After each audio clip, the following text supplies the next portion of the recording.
हरे कृष्ण, जय मां काली, जय काल भैरव, जय कुल देवी।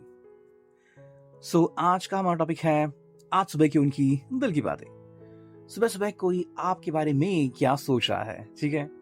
हम कर रहे हैं रीडिंग और हमारे सामने हैं 3 ऑब्जेक्ट्स, ठीक है। हमने लिए हैं 2 टैरो, जिसमें से ये है फर्स्ट टैरो, ठीक है। ये है सेकंड टैरो और ये हमने लिया है ओरेकल। तो रीडिंग होने वाली है for all science, general, collective, Hindi tarot reading, ठीक है। तो चाहे आप अपनी लग्न राशि के अनुसार देख रहे हो या फिर अपने सूर्य राशि के अनुसार या फिर चंद्र राशि के अनुसार, ये रीडिंग आपके साथ रिजोनेट हो जाएगी। बाकी चैनल को सब्सक्राइब कीजिए एंड मोस्ट इंपॉर्टेंटली अगर आप बात करें अपने इंट्यूशन की तो आप उसको और ज्यादा स्ट्रांग बना सकते हो। कैसे? जो कार्ड यहाँ पे आते हैं वो आपको पर्सनली क्या मैसेजेस दे रहे हैं, आप चाहे तो कुछ समय के लिए ध्यान कर सकते हैं और फिर जो मैसेजेस आ रहे हैं उनको आप थोड़े से समझ सकते हैं, ठीक है। चलो करते रीडिंग की शुरुआत, देखते हैं हमें यहाँ पे क्या कार्ड्स मिलते हैं। सबसे पहले लेते हैं टैरो को एंड हियर वी गो। जो पहला कार्ड हमें यहाँ पे मिला है वो है 2 ऑफ पेंटिकल्स, ठीक है।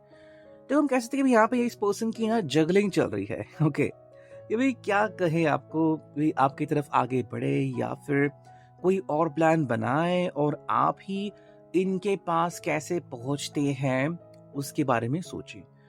इनके लिए जो भी इम्पोर्टेंट बात है वो ये है कि इनकी कोशिशें आपके सामने आनी चाहिए, ठीक है। मान लो अगर ये एकांत में प्रयत्न कर रहे हैं या फिर अपने प्रयास जो कर रहे हैं आपके सामने नहीं ला रहे, जैसे कि मान लो फ्रेंड्स से बातें कर रहे हैं, पूछ रहे हैं कि भाई मुझे नेक्स्ट एक्शन क्या लेना चाहिए, या फिर खुद कुछ प्लान कर रहे हैं लेकिन आपको नहीं बता रहे हैं कि भाई मैंने एक सरप्राइज प्लान किया है या फिर ये है मेरा नेक्स्ट एक्शन।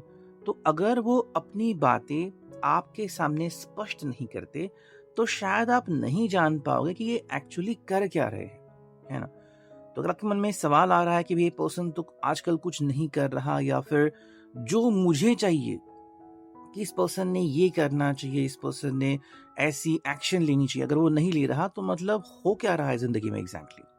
तो वो बातें, वो सवाल इनके सामने प्रस्तुत हो सकते हैं और उसके लिए जो सही मायने में जवाब होगा वो ये होगा कि जो भी ये प्लान कर रहे हैं ना वो आपके सामने इन्होंने लाना चाहिए। अगर वो ऐसा करते हैं तो आप भी जान पाओगे कि हाँ ये पर्सन कोशिश तो कर रहा है, तो बस मुझे इनका वेट करने की जरूरत है या फिर थोड़ा सा विश्वास मैं इनके ऊपर दिखा सकता हूँ या दिखा सकती हूँ। देखो सेकंड जो कार्ड आ गया है वो है एस ऑफ पेंटिकल्स, ठीक है। एंड अगर हम इस बात को देखते हैं तो बस इतनी सी बात है कि क्या आप इनके ऊपर दोबारा से भरोसा जता सकते हो या फिर आपका भरोसा दोबारा से जीतने के लिए इस पर्सन को क्या करना होगा। मान लो अगर आपने मतलब रिश्ते में बहुत कुछ सहा है या फिर एक दूसरे के ऊपर आपका बहुत ज्यादा भरोसा है, फिर भी एक ऐसी स्टेप आई है जहां पे दोबारा से आपका भरोसा जीतना चाहते हैं, ठीक है। मतलब मान लो ये कहीं पे सही है कहीं पे गलत है, तो दोबारा आपको ये एहसास दिलाना कि हाँ मैं जैसे आपको पहले मिला था या फिर हमारी शुरुआत मुलाकात जैसे हुई थी आप वैसे ही मुझे ट्रीट कर सकते हो। मैं बुरा नहीं मानूंगा, उल्टा मेरे लिए बहुत अच्छा है। बिकॉज क्या होता है ना कि अगर आप कहते हो कि भाई तुम मेरे सामने बिल्कुल वैसे आओ जैसे पहले तुम मुझसे मिलते थे, मतलब आप फिर इनके ऊपर विश्वास दिखा रहे हो। देखो नेक्स्ट कार्ड यहाँ पे आ गया है वो है व्हील ऑफ फॉर्च्यून एंड ये कह रही है भाई जहाँ पे हमारी किस्मत हम बदल सकते हैं हम जरूर बदलेंगे, लेकिन ये किस्मत तब तक नहीं बदलेगी जब तक आप दोनों साथ मिल के कोशिश नहीं करेंगे, ठीक है। इस पर्सन को थोड़ा एहसास ही हो चुका है बिकॉज जितने भी कार्ड्स आ गए हैं मोस्टली वो पेंटेकल्स हैं कि भरोसा बहुत इंपॉर्टेंट है। अगर आपको उन्होंने किसी भी हालत में किसी भी सूरत में भरोसा नहीं दिलाया तो किस्मत भी इनको सपोर्ट नहीं करेगी और ये बात अब ये बखूबी जान चुके हैं, है ना? तो यहाँ पे इनके लिए बहुत इंपॉर्टेंट चीज आ रही है। ओके ये एग्जैक्टली फील क्या कर रहे हैं, देखो यहाँ पे है 8 ऑफ सोर्स। कहीं ना कहीं इनको लग रहा है कि भाई मान लो मैं बंद सा गया हूँ। देखो अगर ये खुद कोशिश नहीं कर रहे हैं या फिर इनका कहना है कि भाई देखो मैं कुछ कोशिशें नहीं कर सकता हूँ, मेरे सामने हालात ही ऐसे हैं, मैं क्या करूँ। तो ऐसे में अगर ये अकेले कुछ करने जाएंगे होगा तो कुछ नहीं। मतलब मान लो अकेले आपके सामने बस आ रहे हैं और आपसे कोई एक्सपेक्टेशंस नहीं की, और आपने जो कहा था कि हम दोनों मिलकर कोशिश करते हैं वो इन्होंने नहीं माना, तो इनको कुछ नहीं मिलेगा। हालांकि अगर आप दोनों प्रयास करते हो तो क्या होगा, 4 ऑफ वांड्स। बेसिकली जो इनका सपना है वो आपसे दूर नहीं है, लेकिन इनकी जो अपनी कोशिशें हैं अपने दम पे वो रंग नहीं ला रही है। ठीक है, मतलब आप दोनों अगर साथ में आते हो तो चीजें काफी सही हो जाएंगी। देखो अगेन यहाँ पे एक कार्ड आ गया है, S of wands, like S of pentacles, कि प्यार की जो शुरुआत है, प्यार की जो बारिश है, वो यहाँ पे होनी काफी इंपॉर्टेंट है। और ये तब तक नहीं होगी जब तक आप दोनों ये कंफर्म नहीं करोगे कि हाँ भाई तुम मुझे चाहते हो बिल्कुल वैसे भी मैं भी तुम्हें चाहता, मैं भी तुम्हें चाहती हूँ। तो बात यानी कंफर्मेशन एंड कन्फेशन। देखो ये पर्सन चाहता है कि आप इनसे बातें करें, आप इनको बोले कि आपके जहन में क्या ही चल रहा है ना, तो फिर इनको बहुत अच्छा रहेगा। देखो नेक्स्ट कार्ड जो यहाँ पे आ चुका है वो है दी एम्प्रेस, एंड इनका जो ख्याल है यहाँ पे वो बस इतना सा ही है कि start to believe in them, इनके ऊपर विश्वास करना सीखो, और बेसिकली ये आपका दिल दोबारा जीतना चाहते हैं। ठीक है, अगर आप इनको मौका देते हो तो ये अगेन आपका दिल जीतना पसंद करेंगे। नेक्स्ट कार्ड यहाँ पे आ चुका है वो 6 ऑफ वांड्स। ये चाहते हैं कि जल्द से जल्द जो है आपकी जिंदगी में कमिटमेंट आ जाए, खुशियां आ जाए, और आप दोनों मिलकर एक सुखी जीवन जी सके। ठीक है, अगर हम बात करते हैं नेक्स्ट टैरो की, देखो यहाँ पे कार्ड मिला है पेज ऑफ सॉर्ड्स। थोड़ी सी एक्स्ट्रा क्लैरिफिकेशन, देखो यहाँ पे ना बातें बनाना, बातें करना, बातें समझाना बहुत इंपॉर्टेंट है। अगर ये पर्सन इनको समय नहीं दे रहा है तो होगा कुछ नहीं, बस डिले इन द प्रोसीजर होगा।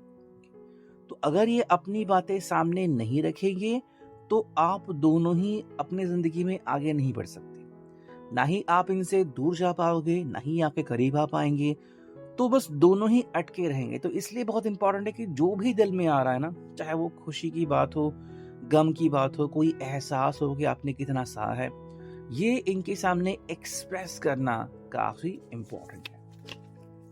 नेक्स्ट 2 कार्ड हमें मिला है, देखो यहाँ पे है डेथ का कार्ड। ठीक है, देखो डेथ कार्ड यहाँ पे आ चुका है, मतलब कहीं ना कहीं जो बदलाव हम देख रहे हैं या फिर कि भाई सूझबूझ, वो यहाँ पे हमें नजर आती है। ठीक है, आई थिंक ये पर्सन कह रहा है कि मैं अब आजकल बदल गया हूँ या फिर मेरी सोच बदल गई है, और पहले अगर मैं इमेच्योर था, ज्यादा आपके बारे में सोचता नहीं था, उटपटांग बातें करता था, आज आपको मैं बदला हुआ दिख जाऊंगा, और वही बात आपसे कह रहे हैं। देखो यहाँ पे नेक्स्ट कार्ड 7 ऑफ कप्स, मतलब बहुत सारी अपॉर्चुनिटीज इनके सामने आ चुकी है।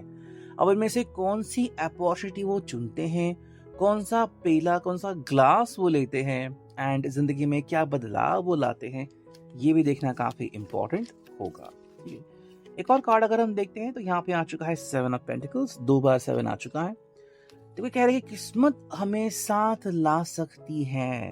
ठीक है, बस हमें एक दूसरे का साथ किसी भी सूरत में नहीं छोड़ना है। सेकेंडली, किस्मत अगर कह रही है कि भाई तुम खुद चुनो कि तुम्हें चाहिए क्या, तो आपको भी इनके साथ बातचीत करनी होगी। देखो अगर आपको लग रहा है ना कि ये पर्सन है, सामने से बात करनी चाहिए और कोई भी एक्शन लेने से पहले आपकी रजामंदी लेनी चाहिए, तो ये बात आपको इनसे करनी पड़ेगी।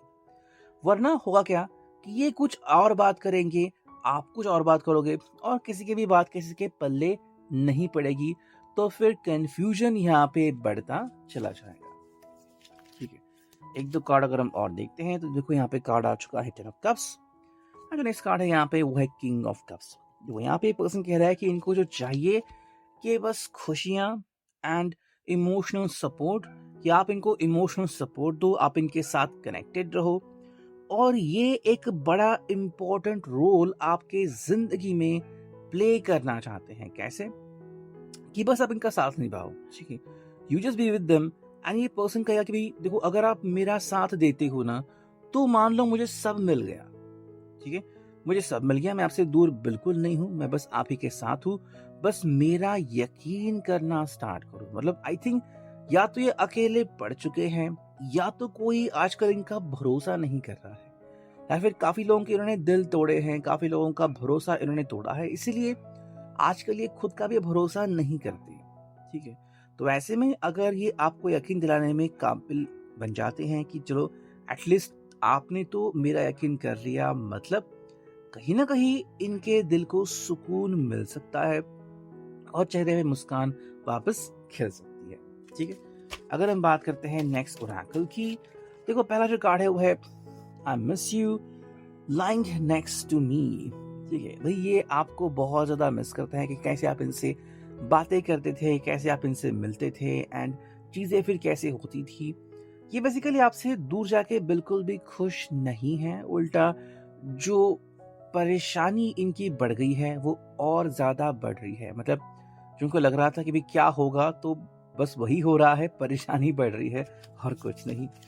सेकेंड जो कार्ड हम देख रहे हैं, देखो my bed feels so empty without you in it। अगर आप इनके साथ नहीं, अगर आप इनकी जिंदगी में नहीं हो तो बहुत ज्यादा अकेलापन, खोखलापन इनको महसूस हो रहा है।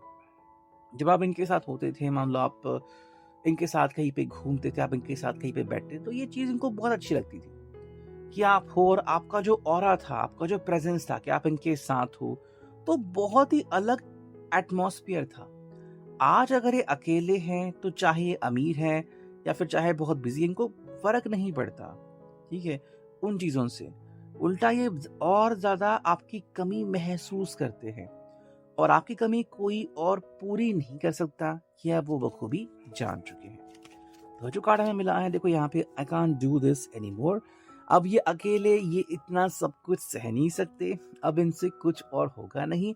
वो बस चाहते हैं कि आप उनके जिंदगी में कैसे भी करके, कुछ भी करके वापस आ जाएं और इनको आपसे कुछ भी नहीं चाहिए। ठीक है, सो ये अभी के लिए reading. I hope it will resonate. Thank you.